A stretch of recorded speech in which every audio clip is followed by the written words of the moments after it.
Some stories begin when everything falls apart. Mine started in a coffee shop, beneath flickering lights, with the hiss of steaming milk for company. My name's Meredith Norris, 25 years old, still slinging cappuccinos at the bean counter in Eugene, Oregon, and, yes, still living at my parents' house. Most days, I pretended the routine didn't crush me. The early shifts, the forced smiles, the tips that barely covered gas.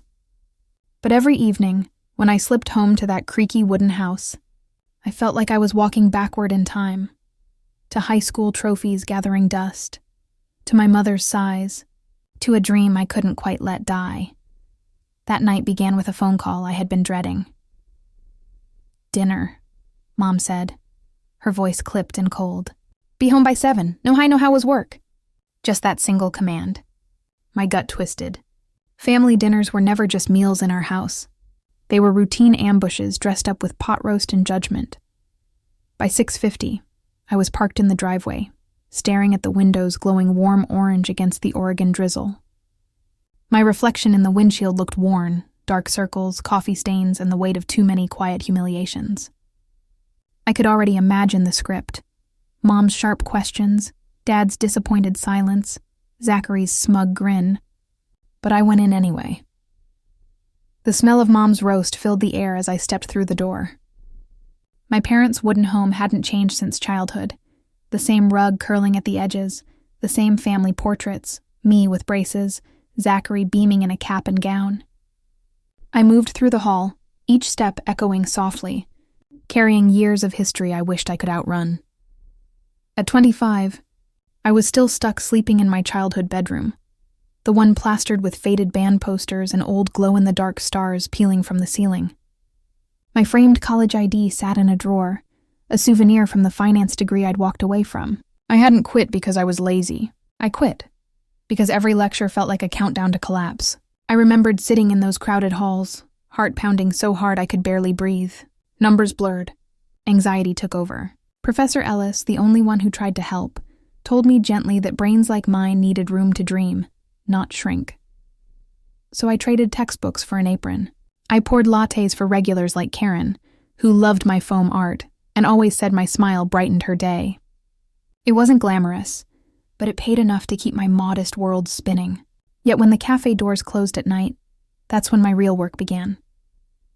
After midnight, I'd sit cross-legged in bed with my laptop glowing pale blue, typing lines of Python logic. I was building something, a budgeting app, designed for people like me. Anxious, flawed, determined. It wasn't pretty yet, but it worked. And every time it did, I felt like I was breathing again. It was my secret rebellion, my quiet claim to independence in a life ruled by expectations. My parents knew none of this. To them, I was still the dropout. Their dinners revolved around my brother Zachary. Their pride, the lawyer with the sparkling Portland career, the perfect wife Tiffany, and a condo that probably smelled like new money. Every time my mother spoke his name, her face softened. "Your brother just argued his first major case," she'd beam. "You could have been just like him, Meredith, if you'd applied yourself." Dad always nodded along. "You need to get your act together, kiddo." So when I pulled up a chair that night, the tension was already thick. The silverware clinked like warning bells. Tiffany smiled politely, her diamond catching the chandelier's light, the picture of perfection I'd never match. I stared at my plate, trying to focus on the food, not the judgment pressing around me. Then Mom's chair scraped back across the hardwood. She stood, arms crossed, eyes hard as marble. "You're 25, Meredith.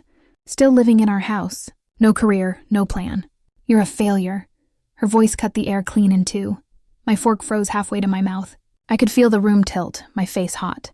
I'd known the attack was coming, but still. It struck like a slap. Zachary's grin spread, smooth and superior. "She's right," he said, glancing at Tiffany. "It's embarrassing, you know? Having a sister still mooching off Mom and Dad." Tiffany laughed, her tone oozing fake sympathy. "Oh, we actually posted about it earlier," she said lightly, swirling her wine. "That picture we took when we came by your cafe last week. You in that adorable apron?" I captioned it. "This is what failure looks like. It already has so many likes." For a moment, I couldn't breathe. I pictured that photo, me wiping down a table at the bean counter, caught mid-laugh. My family had turned it into a joke for strangers. The humiliation landed heavy, twisting my stomach into knots. "What are you going to do, Meredith?" Zachary continued. "Tell us you're finding yourself again? Give me a break." Dad cleared his throat, his voice a low rumble. "Enough talk. Meredith, it's time you grew up. Get a respectable job like your brother, or move out. You've had enough free rides." I swallowed hard. My voice came out small but steady. "I am working on something, Dad. I've been building an app." Tiffany snorted mid-sip, waving her hand dismissively. "An app? Come on, sweetheart. You're not some Silicon Valley prodigy. Stick to pouring coffee. That's more your speed," her husband chuckled. Mom said nothing, but her expression, tight, unimpressed, said all it needed to. My chest tightened, each heartbeat loud in the silence that followed. I scanned their faces, desperate for even one softened glance, one shred of belief. Nothing. Just 4 pairs of eyes united in disappointment. Under the table, my fists clenched, nails digging into my palms until they left marks. The anger simmered beneath my skin, sharp and electric. I thought of the countless nights spent debugging code while they slept, the hours tracing errors, the moments when my app finally worked. If they only knew how close I was, how that idea might soon change my life completely. But what was the point in explaining? They didn't want to understand. They wanted me to admit defeat. I looked down at my plate, appetite gone. The laughter between Zachary and Tiffany blended with the ticking of the old clock on the mantel, every second stretching tight with humiliation. My mind drifted to the Facebook post, the comments, the gossip spreading through our small town. Tomorrow, coworkers would glance sideways. Old teachers might whisper, "Poor Meredith, still not doing anything with her life." Beneath the sting, however, anger crystallized into determination. I wasn't the family joke, not anymore. Something inside me, something quiet and stubborn, caught flame. My brother leaned forward, elbows on the table, his eyes gleaming like he already knew he'd won. Then Zachary leaned forward, his eyes gleaming with contempt. "It's embarrassing that you're my sibling," he said, his voice low and venomous, a smirk twisting his face. The room seemed to shrink, their faces blurring as his words echoed in my head. I was alone, cornered, my dreams reduced to a punchline. After dinner, I found my laptop open on the kitchen counter. I'd left it in my room, password protected, before sitting down to that miserable meal. My pulse quickened as I tapped the trackpad, waking the screen to my messaging app, open to a thread with Brooke Lane, my best friend since high school. We'd been texting about my fintech app ideas for the user interface, a pitch I was drafting for a local startup contest.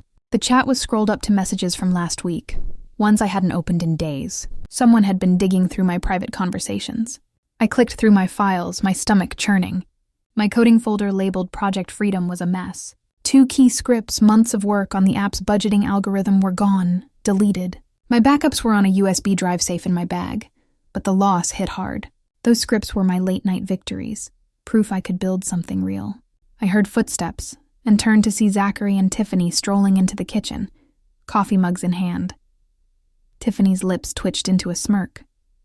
"Oh, Meredith, still playing with your little computer games," she said, her voice syrupy with condescension. "That app thing you're working on? It's delusional. You're not cut out for that tech nonsense." I gripped the counter, my voice tight. "You went through my laptop," I said, staring at Zachary. He shrugged, leaning against the fridge. "We were curious," he said, as if it were nothing. "You leave it lying around. What do you expect?" My mind raced back to earlier that week. They'd stopped by my room, supposedly to chat while I was grabbing water. They must have snooped then, bypassing my password somehow. I felt exposed, like they'd ripped open my diary. "You deleted my code," I said, my voice rising. Tiffany laughed, tossing her hair. "Oh, come on. It's not like it was anything important. You're wasting your time with that pipe dream." I stormed to the living room where Mom and Dad were clearing dishes. "Did you know about this?" I demanded, my hands shaking. Mom set down a plate, her expression calm but stern. "Meredith, we're worried about you," she said. "You're chasing fantasies instead of growing up. Zachary was just trying to show you what's realistic." Dad nodded, his arms crossed. "You need to focus on a real job, not this hobby," he said. I couldn't believe it. They were defending them. I turned to Zachary, who'd followed me and Tiffany at his side. "You had no right," I said, my voice cracking. "Those files were mine, my work, my future." Tiffany rolled her eyes. "Future Meredith, be serious. You're 25 slinging coffee living off mom and dad. That app isn't going anywhere." Her words echoed their earlier insults, but this was worse. They'd violated my privacy, erased my progress, and called. It'd help. I looked at Mom, hoping for a shred of support, but she just sighed. "We want what's best for you," she said as if that justified everything.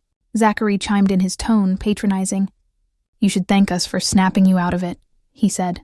"You're not some startup hotshot. Stick to what you're good at." I felt the room spin, their words piling on like weights. I'd spent years hiding my dream, protecting it from their judgment, and now they'd torn it apart. I thought about the hours I'd poured into that code, the moments of pride when a feature worked the hope it gave me. They didn't just delete files. They tried to delete my ambition. "You don't get to decide what I'm capable of," I said, my voice steady despite the tears burning my eyes. I faced them all. "Mom, Dad, Zachary, Tiffany, you crossed a line. You went into my private messages, my work, and destroyed it." "Why?" Mom's face hardened.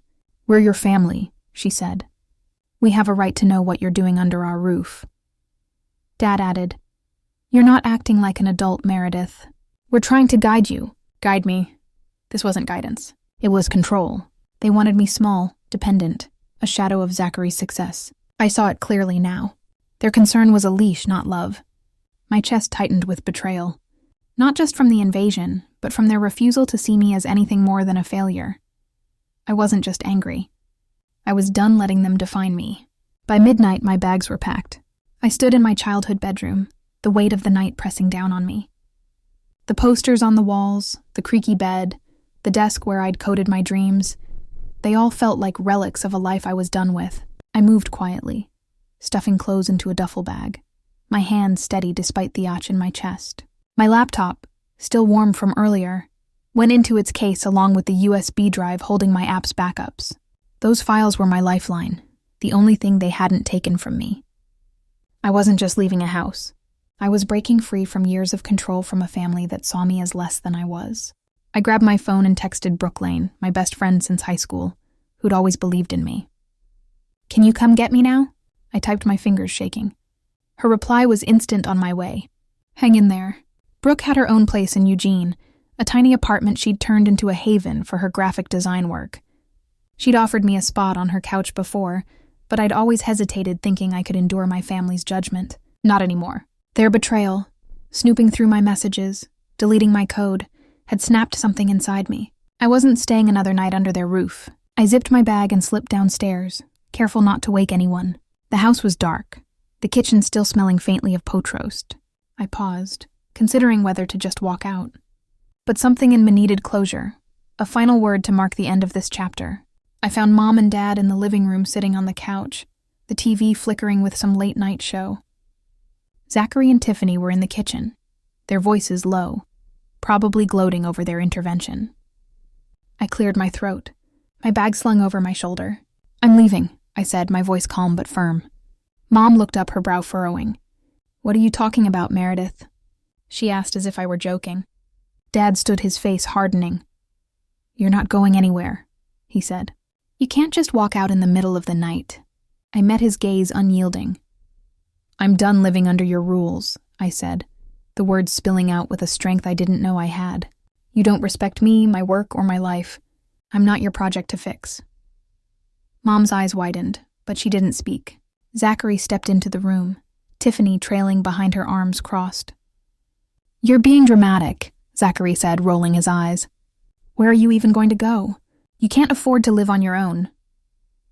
I ignored him, turning to Dad. "I'll figure it out," I said. "I don't need your money anymore." His face reened. "If you walk out that door, don't expect us to keep paying your bills." He warned, his voice low and threatening. "You'll be cut off, Meredith." "No more free ride," I almost laughed. A free ride I'd been scraping by on tips, saving every cent for my app while they treated me like a burden. "Fine," I said, my voice steady. "Cut me off. I don't want your help if it comes with strings." Tiffany scoffed, muttering something about me being ungrateful, but I didn't care. I looked at them one last time. Mom silent and tense. Dad glaring like I'd betrayed him. Zachary and Tiffany smug as ever. Goodbye. I said the word final like closing a book. I turned and walked to the front door, my heart pounding but my steps sure. Outside, Brooke's old Honda idled in the driveway, the headlights scudding through the Oregon night. I slid into the passenger seat, tossing my bag in the back. You okay? Brooke asked, her voice soft but steady. I nodded, clutching my laptop case. I will be Isaiah, feeling the truth of it settle in. As Brooke drove away, the wooden house faded in the rearview mirror, its windows dark and uninviting. I thought about my app. The lines of code I'd saved, the dream I'd fought for despite their doubts. I wasn't just leaving a house. I was choosing myself. For the first time in years, I felt free. Like I could breathe. My future was mine, not theirs, and I'd build it on my terms, no matter what it took. Brooke's spare room became my new base for coding late into the night. Her tiny apartment in Eugene, Oregon was cramped, but warm with mismatched furniture and walls covered in her graphic design sketches. I set up a folding table for my laptop, the hum of the machine, my only company, as I rebuilt what my family had tried to destroy. The first week was a blur of settling in, unpacking my duffel bag, buying a cheap air mattress, and adjusting to the rhythm of a life I controlled.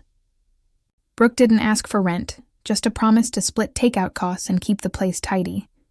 Her trust in me felt like a lifeline, a reminder that someone saw my potential. I kept my job at the bean counter, pulling double shifts to cover expenses. The cafe was my anchor, its bustle of customers and hiss of espresso machines grounding me. There, I met Connor Reed, a barista who doubled as a freelance coder.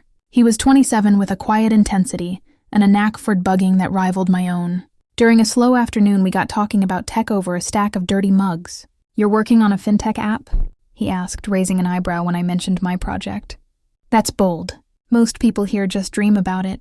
I showed him a Damoon, my phone, and his eyes lit up. This could be huge, he said. Mind if I take a look at the code? That conversation sparked a partnership. Connor and he started meeting after hours, crowding around my laptop in Brooke's living room. Our app, now called Budget Blocks, was designed to help people like us, young, broke, and overwhelmed, manage money with simple, intuitive tools. Connor brought ideas for machine learning integration, suggesting we add predictive budgeting features based on user spending patterns. We split the work. I focused on the core algorithms while he refined the back end and user interface. Most nights we coded until dawn, fueled by energy drinks and Brooke's leftover pizza. Her encouragement kept us going. She'd peek in, offer feedback on the app's design, and call us nerds with a grin. To make Budget Blocks viable, I knew I needed more than coding skills. I enrolled in an online financial management course, squeezing lessons into my breaks at the cafe. The irony wasn't lost on me studying finance after dropping out of a finance degree. But this time, it was on my terms. I learned about cash flow investments and budgeting frameworks, applying them to our app's features. Connor pushed me to improve my coding too, recommending advanced Python libraries and cleaner ways to structure me scripts. Slowly, I felt my confidence grow. I wasn't just a dropout anymore. I was a developer with a vision, building something that could change lives. 3 months in, we had a working prototype. Connor pitched it to a local tech meetup, and I presented alongside him. My nerves jangling, but my voice steady. The feedback was electric. Entrepreneurs and developers loved the app's simplicity and AI-driven insights. One attendee, a scout from Cascade Tech, a Portland-based startup accelerator, asked for a private demo. We spent weeks polishing Budget Blocks, fixing bugs, and practicing our pitch. When we met the Cascade Tech team, I laid out our vision and app that empowered anyone to take control of their finances, no matter their background. Connor backed me up, walking them through the technical specs. They were impressed, but I wasn't prepared for what came next. 2 weeks later, an email landed in my inbox. Cascade Tech offered us a contract. $5 million to license Budget Blocks for their platform with potential for more if it scaled. I stared at the number, my heart racing. This wasn't just money. It was validation proof that my dream wasn't delusional. Connor and I met at the cafe to review the contract, our hands shaking as we read the terms. We'd split the money evenly, but more than that, we'd built something real together. That night, in Brooke's spare room, I signed the contract digitally, my signature, a quiet declaration of victory. As the confirmation email pinged, I leaned back, a smile breaking across my face. I'd done it against all odds. I'd turned my code into a future. 6 months later, my phone lit up with Zachary's desperate text. Our app had made headlines in the local paper after Cascade Tech announced their $5 million licensing deal. The article called me Meredith Norris, a rising star in fintech, and I'd saved a clipping proof of a victory I'd earned on my own. But Zachary's message shattered the calm. We need to talk about the money. Family deserves a share. I stared at the screen, my stomach twisting. They hadn't contacted me since I left, and now they wanted a piece of my success. I opened my laptop and saw a missed call from Tiffany Norris, Zachary's wife. Her voicemail was syrupy, dripping with fake warmth.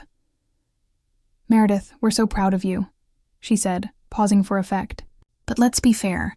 We supported you for years. Rent, food, everything. You owe us at least half. Half!" I nearly laughed. They'd never believed in my app, never paid a dime for my coding courses or late-night energy drinks. I'd built budget blocks from nothing, scraping by on tips from the bean counter. Their claim was absurd, but it wasn't surprising. This was the same family that had mocked me, deleted my code, and told me I'd never amount to anything. Curious, I checked Facebook, something I'd avoided since their humiliating post about me. Sure enough, Tiffany had been busy. A new post on her profile read, "Some people forget who got them where they are. Family sacrifices everything, and now Meredith thinks she's too good for us." Comments from their friends piled on, calling me ungrateful, selfish, a sellout. My blood boiled. They were spinning a lie, painting themselves as victims to justify their greed. I recognized the tactic twist the truth really support pressure me into giving in. But I wasn't the same person who'd sat silently at their dinner table. I called Zachary back, my voice steady. "You're not getting anything," I said before he could speak. He sputtered, launching into a rehearsed speech about how Mom and Dad had invested in me by letting me live at home. "You were a freeloader," he said, his tone sharp. "We carried you. That money is partly ours." I cut him off. "You carried me. You ridiculed me, trashed my work, told everyone I was a failure. I built this on my own." Tiffany jumped in, her voice shrill through the speaker. "Don't be so selfish, Meredith. We're family. Way to serve our cut." I gripped my phone. Their entitlement fueling my resolve. I thought about the years I'd spent under their roof, shrinking under their judgment. Every penny I'd earned, every line of code I'd written, every sleepless night. They had no part in it. "You don't get a cent of what I built," I said, my voice cold and final. "You don't get to claim my work now that it's worth something." Zachary tried to interrupt, but I kept going. "And those lies you're spreading online, they're pathetic. I'm done with your games." I hung up, my heart pounding, but my mind clear. Their words couldn't touch me anymore. I'd fought too hard, built too much to let them drag me back. Sitting in Brooke's apartment, surrounded by my laptop and notes, I felt a surge of strength. I wasn't just protecting my money. I was guarding my independence, my right to define my own story. I blocked their numbers, unfriended them online, and started drafting an email to a lawyer about safeguarding my assets. This wasn't just about saying no.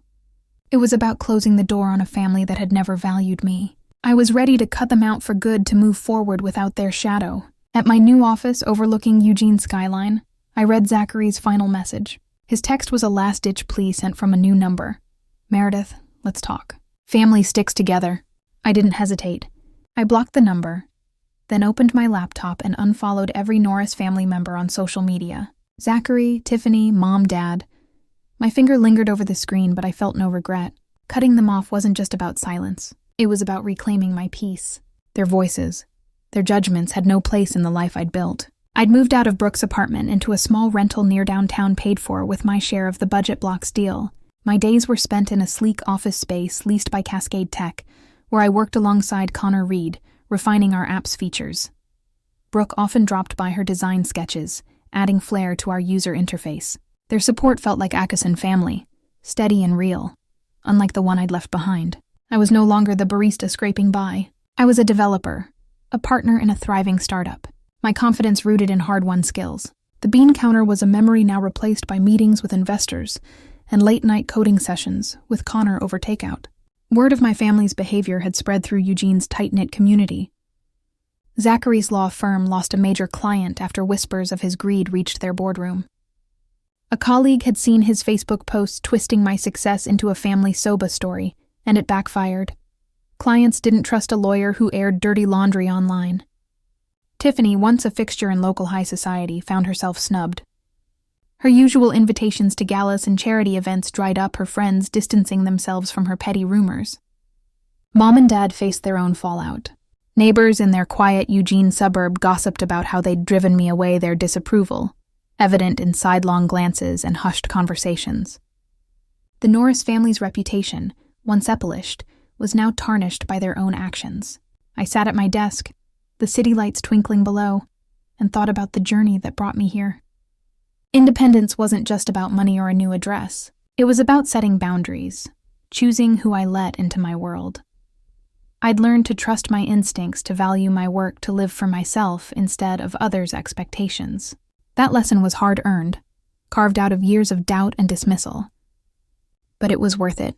Every line of code, every sleepless night had built not just ENAP, but a life I was proud of. I wanted others to know it was possible to break free, to stand firm, to find freedom in being true to who you are. Zachary's message had come with an email from Mom, forwarded by a mutual acquaintance since I'd blocked her. It was a long, guilt-laden note begging me to reconsider, to heal the family. I read it once, then deleted it. I called Brooke and Connor to the office, needing their clarity. "They're trying again," I said, showing them the text. Brooke shook her head. "They don't get it, do they?" Connor leaned back, his voice calm. "You don't owe them anything, Meredith." I nodded, their words grounding me. I typed a final reply to Zachary, my fingers steady. "This is my life, not yours." I sent it, then blocked the new number, closing the door for good. As I looked out at Eugene's skyline, a smile spread across my face. I was free not just from them, but for